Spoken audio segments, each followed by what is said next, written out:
Hi friends, मैं हूं तौहीद और आज हम एक्सप्लेन करने वाले हैं 2018 में आई हुई फिल्म कोल्ड स्किन को।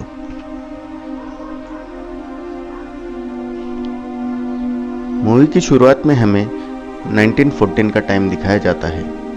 हमें एक शख्स को दिखाया जाता है जिसका नाम फ्रेंड्स है, जो एक वेदर ऑब्जर्वर होता है। गवर्नमेंट ने उसे एक आइलैंड पर भेजा है जहां उसे पूरे 1 साल तक रहकर वहां का क्लाइमेट स्टडी करना है। उस आइलैंड पे उसे एक घर दिया जाता है। यह आइलैंड बहुत सुनसान था। घर के खिड़की से फ्रेंड्स को एक लाइट हाउस दिखता है। तब शिप का कप्तान और फ्रेंड वहां जाकर देखते हैं तो उन्हें वहां एक इंसान दिखता है जो कि अपना नाम ग्रोनर बताता है। शिप का कप्तान उसे पूछता है कि यहाँ पहले एक वेदर ऑब्जर्वर रहता था, वो कहाँ पर है? तो ग्रोनर उसे बताता है कि वो ऑब्जर्वर मर चुका है। वो बहुत बीमार था और एक दिन बाहर गया, फिर कभी वापस ही नहीं आया। यह सुनकर कप्तान वहां से वापस जाने के लिए निकलता है, लेकिन जाने से पहले कप्तान फ्रेंड को अपनी गन निकाल कर देता है और उसे संभल कर रहने के लिए कहता है। अब फ्रेंड अपने घर पर वापस आ जाता है। वहां पर उसे पिछले वेदर ऑब्जर्वर की डायरी मिलती है। उसमें लाइट हाउस की पेंटिंग बनी थी और कुछ अजीब क्रीचर्स की भी ड्राइंग्स बनी थी। यह देखकर फ्रेंड को बहुत अजीब लगता है। फ्रेंड को लगता है कि अकेला होने के कारण पहले ऑब्जर्वर ने यह सब ड्राइंग्स बनाई होगी। इसी तरह से रात निकल जाती है। अगली सुबह फ्रेंड अपने काम में लग जाता है। आज रात फ्रेंड अपने घर पे होता है तो अचानक उसे ऐसा लगता है कि उसके घर के बाहर कोई है। अचानक कोई अनजान क्रीचर का हाथ उसके दरवाजे से अंदर आता है। यह देखकर फ्रेंड बहुत घबरा जाता है और बेसमेंट में जाकर छुप जाता है। सारी रात वह बेसमेंट में ही रहता है और सुबह घर के बाहर उसे बहुत ही अजीब से फुटप्रिंट्स मिलते हैं जो कि इंसान के नहीं हो सकते। अब वह ग्रोनर के पास जाता है, लेकिन ग्रोनर उसे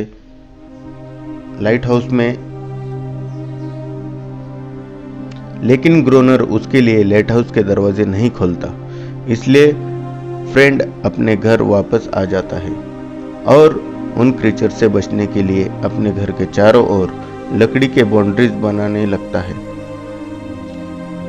और घर में उसे एक गन और कुछ बुलेट्स मिलती है। इसे देखकर फ्रेंड थोड़ा रिलैक्स हो जाता है। जैसे ही रात होती है तो वो क्रीचर्स उसके घर पर हमला कर देते हैं।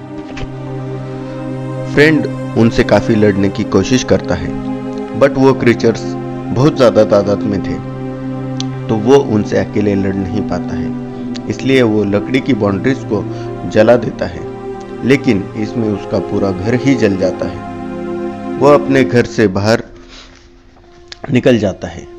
सुबह में ग्रोनर पानी भरने के लिए बाहर आया है। तभी एक क्रीचर फ्रेंड के ऊपर अटैक कर देती है तो वो उसे गन पॉइंट कर देता है। तभी ग्रोनर बीच में आकर उसे समझाता है कि यह तुम्हें कुछ नहीं करेगी और उस क्रीचर्स को अपने पास आने के लिए कहता है। तो वो क्रीचर ग्रोनर के पास चली जाती है।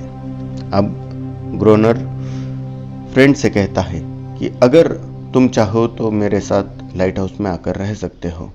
अब वो सब लाइट हाउस पे आ जाते हैं। अब ग्रोनर फ्रेंड को बताता है कि एक बार इस क्रीचर ने उसके ऊपर हमला किया था, लेकिन उसने उसे अच्छे से ट्रेनिंग दी है और अब ये क्रीचर बिल्कुल पालतू है। फ्रेंड ग्रोनर से पूछता है कि तुम मेरी शिप के साथ वापस जा सकते थे तो तुम क्यों वापस नहीं गए? तो ग्रोनर उसे कहता है कि मुझे यहाँ अच्छा लगता है, मैं यहाँ जैसे चाहता हूँ वैसे रह सकता हूँ। इसलिए मैं यहाँ से जाना ही नहीं चाहता। तो फ्रेंड उसे कहता है, ठीक है, तुम भले ही यहीं रहो, लेकिन जैसे ही कोई शिप आए तो मुझे बता देना, मैं यहाँ से चला जाऊंगा। तो ग्रोनर उसे बताता है कि यहाँ कोई ही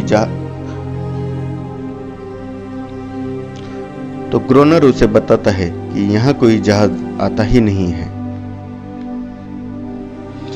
अब 1 साल बाद ही यहाँ कोई शिप आएगा। ग्रोनर उसे बताता है कि ये क्रीचर सिर्फ रात में हमला करते हैं, दिन में कुछ नहीं करते। अब रात होती है तो लाइट हाउस वाले क्रीचर्स रोने लगती है।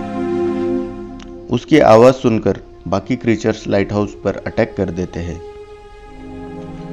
ग्रोनर उन पर फायरिंग शुरू करता है, लेकिन फ्रेंड डर के मारे कुछ कर नहीं पाता है, बेहोश हो जाता है।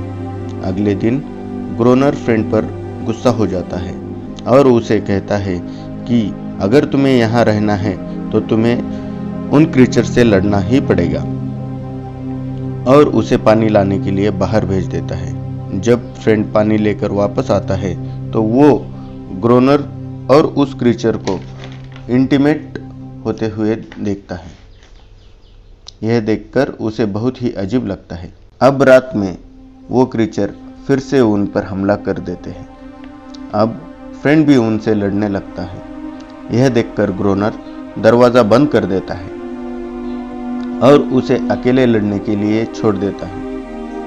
अब सुबह होती है और हम साफ देख सकते हैं कि साथ रहकर भी ग्रोनर और फ्रेंड्स की बिल्कुल नहीं बनती है। अब फिर से रात हो जाती है, लेकिन आज वो क्रीचर नहीं आते हैं। तो फ्रेंड कहता है कि हम दोनों को देखकर वो क्रीचर शायद डर गए हैं और अब वो वापस नहीं आएंगे। तो इस पर ग्रोनर कहता है कि हमने उनकी तादाद कम कर दी है, अब वो उनकी तादाद बढ़ाकर वापस आएंगे। इन सभी के बीच हम ये देखते हैं कि फ्रेंड्स और उस क्रिएचर में नज़दीकियाँ बढ़ने लगी हैं। अब कुछ दिन ऐसे ही बीत जाते हैं। एक दिन वो लोग चेस खेल रहे थे और उन्होंने लाइट हाउस की लाइट भी चालू नहीं की थी। अचानक ही वो क्रीचर उन पर हमला कर देते हैं। इसमें ग्रोनर बुरी तरह से घायल हो जाता है। किसी तरह से ये लोग बच जाते हैं। तभी वो फीमेल क्रीचर ग्रोनर के घाव को चाटने लगती है, क्योंकि उसके सलाइवा में हीलिंग प्रॉपर्टीज थी। अब एक दिन फ्रेंड को समुंदर में अचानक ही एक शिप दिखाई देता है, तो वो शिप को रोकने के लिए फ्लेयर गन यूज करने लगता है, लेकिन ग्रोनर उसे ऐसा करने नहीं देता। यहाँ दोनों में लड़ाई हो जाती है और वो शिप इसी बीच वहां से चली जाती है। अब वो फीमेल क्रीचर फ्रेंड को एक शिप के पास लेकर जाती है, तो फ्रेंड वापस आकर ग्रोनर को उस शिप के बारे में सब बताता है, लेकिन ग्रोनर कहता है कि मैं पहले से ही उस शिप के बारे में जानता हूँ, ये पोर्तुगीज लोगों की शिप है। वो बताता है कि उसे इस जहाज से समुद्र के किनारे डायनामाइट मिले थे, लेकिन वो सब खराब थे। अब ये सब सुनकर फ्रेंड उसे कहता है कि तुम मेरे साथ चलो और तुम सिर्फ ऊपर से ऑक्सीजन पंप करो, मैं नीचे जाकर डायनामाइट लेकर आता हूँ। लेकिन ग्रोनर फिर भी मना कर देता है। अगले दिन वो क्रीचर समंदर में नहा रही थी। तभी फ्रेंड भी वहां पहुंच जाता है, तो दोनों मिलकर ही नहाने लगते हैं। ग्रोनर उन दोनों को साथ देखकर जेलस हो जाता है। जब फ्रेंड वापस लाइट हाउस में आता है तो ग्रोनर फ्रेंड को कहता है शिप पर चलने के लिए, तो दोनों मिलकर अब वहां जाने लगते हैं। फ्रेंड ग्रोनर को कहता है कि अगर मुझे तुम्हारी हेल्प की जरूरत होगी तो मैं 3 बार रस्सी खींचूंगा, तो तुम मुझे ऊपर खींच लेना। और फ्रेंड अब नीचे चला जाता है। अब फ्रेंड को बहुत सारे एक्सप्लोजिव के बॉक्सेस मिलते हैं। एक एक कर वो सभी बॉक्स ऊपर लेकर आता है, लेकिन तभी वहां क्रीचर के बच्चे आ जाते हैं। तो फ्रेंड उन्हें देखकर डर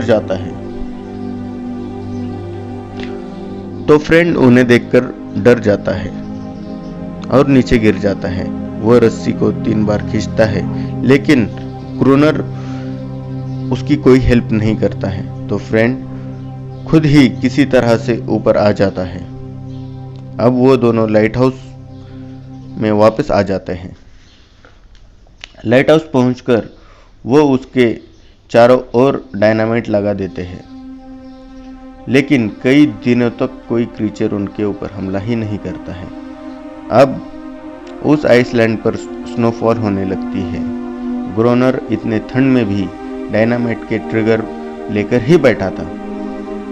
इतने दिन हो गए, इसलिए ग्रोनर बहुत गुस्सा हो जाता है और उस क्रीचर को मारने लगता है।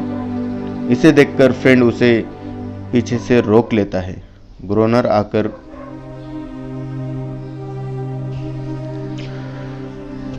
और भी गुस्सा हो रहा था कि इन दोनों में इतनी दोस्ती कैसे हो गई। अब ग्रोनर फ्रेंड को कहता है कि आज रात जैसे ही वो क्रीचर्स आएंगे, तुम मुझे बता देना, मैं सबको डायनामाइट से उड़ा दूंगा। अब फ्रेंड नीचे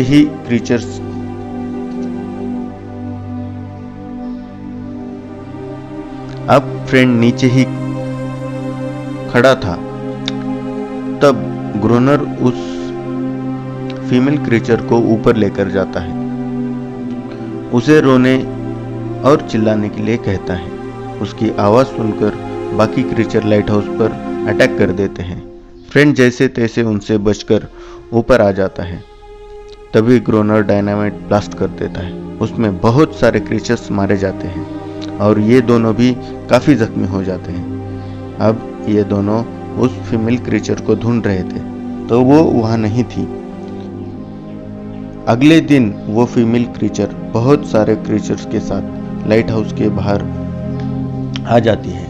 अब फ्रेंड को एहसास होता है कि ये सब कभी भी लड़ना ही नहीं चाहते थे, लेकिन ग्रोनर के वजह से उन्हें लड़ना पड़ता था। तभी ग्रोनर वहां अपनी गन लेकर आता है और उस फीमेल क्रीचर को अंदर जाने के लिए कहता है, लेकिन वह नहीं मानती। इसलिए वो गुस्से से लाइट हाउस में चला जाता है। अब बाहर फ्रेंड एक क्रीचर के बच्चे को एक शिप दे रहा था। ग्रोनर लाइट हाउस के अंदर से उस बच्चे पर फायर कर देता है और वो बच्चा उसमें मारा जाता है। अब रात हो जाती है। सारे क्रीचर समुद्र में चले जाते हैं। फ्रेंड भी लाइट हाउस पर वापस आ जाता है। अब ग्रोनर फ्रेंड को मारने ही वाला था कि फ्रेंड जैसे ही लाइट हाउस पर वापस आता है, तब ग्रोनर की और फ्रेंड की बहुत लड़ाई होने लगती है। अब ग्रोनर फ्रेंड को मारने ही वाला था कि फ्रेंड ग्रोनर को उसके असली नाम से बुलाता है और उसे कहता है कि तुम वही हो जो मुझसे पहले वेदर ऑब्जर्वर थे। यह सुनकर ग्रोनर घबरा जाता है। वह नहीं चाहता था कि उसके बारे में कभी कोई कुछ जाने और गुस्से में वो लाइट हाउस के बाहर चला जाता है। तभी बाकी क्रीचर उस पर हमला करके उसे मार देते हैं। अभी फ्रेंड बिल्कुल अकेला हो गया था। वहां पर रहते रहते उसे अब पूरा 1 साल हो गया था। तभी वहां कुछ लोग आते हैं उनके साथ और एक वेदर ऑब्जर्वर था। अब फ्रेंड की हालत देखकर वो लोग उसे पहचानते नहीं हैं। जब उसे वो लोग फ्रेंड के बारे में पूछते हैं तो वो वही जवाब देता है जो शुरुआत में ग्रोनर ने दिया था।